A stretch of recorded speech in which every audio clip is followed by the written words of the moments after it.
কেউ যদি আপনাকে কখনো তার নিজের দুঃখ বোঝায়, একটু শ্রদ্ধার সাথে মনোযোগ দিয়ে তার দুঃখের কথাগুলো শোনার চেষ্টা করবেন।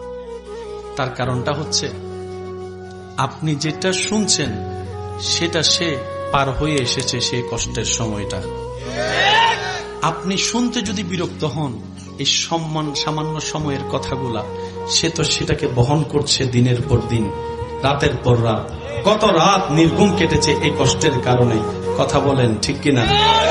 কেউ যদি আপনাকে দুঃখে কষ্টের কথা শোনাতে আসে, আপনি বলবেন, ইয়া রব, তোমার দরবারে লক্ষ কোটি শুকরিয়া যে অন্যজনের অন্তর হালকা করার জন্য তুমি আমাকে ব্যবস্থা করে দিয়েছো, আমাকে সুযোগ দান করেছো। সুবহানাল্লাহ।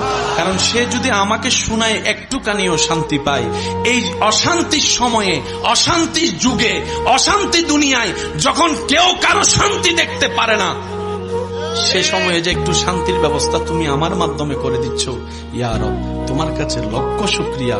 তুমি আমাকে তৌফিক দিও তার প্রত্যেকটা শব্দ যেন আমি মরণ পর্যন্ত আমানত হিসেবে রাখতে পারি।